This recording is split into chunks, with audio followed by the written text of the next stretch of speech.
നമുക്ക് വളരെ ഈസി ആയിട്ട് തന്നെ ഉണ്ടാക്കാൻ പറ്റുന്ന ഒരു ഡെസേർട്ടാണ് റവ കേസരി. ഇതുണ്ടാക്കാൻ വേണ്ടിയുള്ള സാധനങ്ങൾ ഞാനിവിടെ എടുത്തു വെച്ചിട്ടുണ്ട്.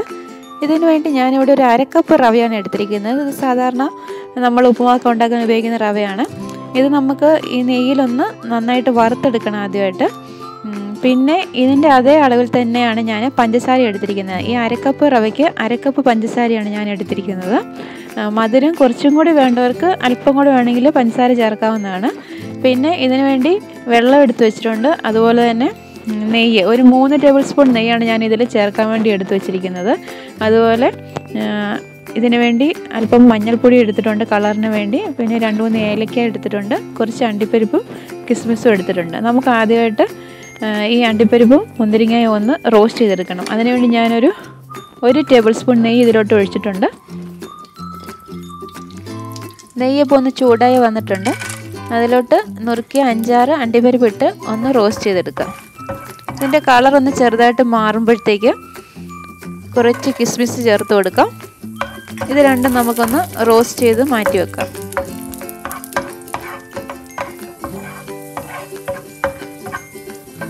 ഇതിൻ്റെ കളറൊക്കെ ചെറുതായിട്ട് മാറുന്നുണ്ട്. ഇതിനി നമുക്കൊരു പാത്രത്തിലേക്ക് കോരി മാറ്റി വെക്കാം.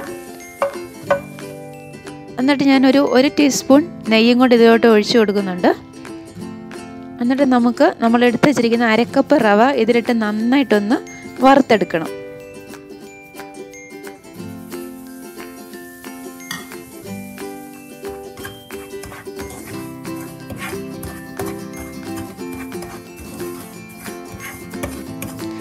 തീ കുറച്ച് വെച്ചിട്ട് ഒരു 5-6 മിനിറ്റെങ്കിലും റവ നന്നായിട്ട് റോസ്റ്റ് ചെയ്തെടുക്കണം. അപ്പോൾ നല്ലൊരു സ്മെല്ല് വരും റവ ഈ നെയ്യിൽ കിടന്ന് വറുക്കുന്നതിൻ്റെ.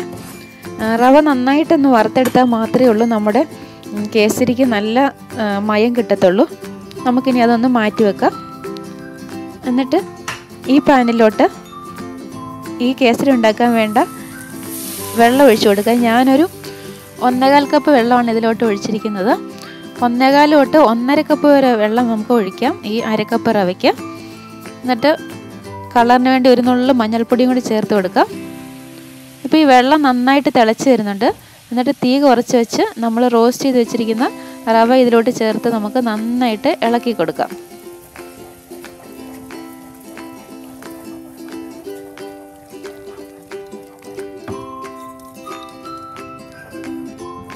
ഇതിലെ വെള്ളമൊക്കെ ഇപ്പോൾ നന്നായിട്ട് വറ്റി വന്നിട്ടുണ്ട്. ഞാനിനി ഈ കേസരി ഇനി ഒരു 2 മിനിറ്റ് ഈ പാത്രം അടച്ച് വെച്ച് നന്നായിട്ടൊന്ന് വേവിക്കുന്നുണ്ട്. നന്നായിട്ട് ഇത് വെന്താൽ മാത്രമേ ഉള്ളൂ നമ്മുടെ കേസരി നല്ല സോഫ്റ്റ് ആകത്തുള്ളൂ. ഇപ്പോൾ ഒരു 2 മിനിറ്റ് കഴിഞ്ഞിട്ടുണ്ട്. നമുക്കിനി ഇതൊന്ന് തുറന്ന് നോക്കാം. ഇതിലെ വെള്ളമെല്ലാം നന്നായിട്ട് വറ്റിയിട്ടുണ്ട്. നമുക്കിനി ഇതിലോട്ട് ആവശ്യത്തിന് മധുരം ചേർത്ത് കൊടുക്കണം. നമ്മൾ പഞ്ചസാര ചേർക്കുന്നതിന് മുമ്പ് അതിന് നന്നായിട്ട് വേകണം. അല്ലെങ്കിൽ പഞ്ചസാര ചേർത്ത് കഴിഞ്ഞാൽ നമ്മുടെ കേസരി വേഗത്തില്ല.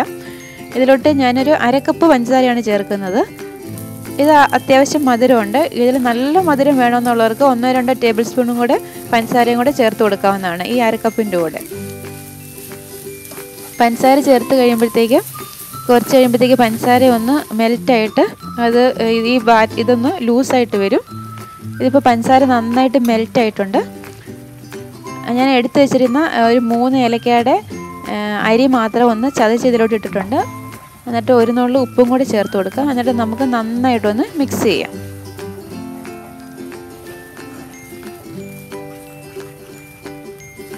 കേസരി ഇപ്പോൾ ഏകദേശം റെഡിയായിട്ട് വരുന്നുണ്ട്. ഇതിലോട്ട് കുറച്ചും കൂടി നെയ്യ് ചേർത്ത് കൊടുക്കാം. നെയ്യ് ചേർത്താലേ ഉള്ളൂ നമ്മുടെ കേസരിക്ക് നല്ലൊരു ടേസ്റ്റ് കിട്ടത്തുള്ളൂ.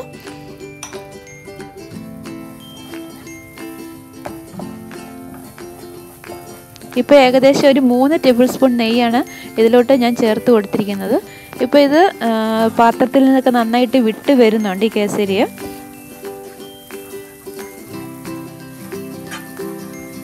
ഇനി ഇതിലോട്ട് നേരത്തെ വറുത്ത് വെച്ചിരിക്കുന്ന അണ്ടിപ്പരിപ്പും കിസ്മിസും കൂടി ചേർത്ത് കൊടുക്കാം. അതും കൂടി ചേർത്തിട്ട് നന്നായിട്ടൊന്ന് മിക്സ് ചെയ്യാം.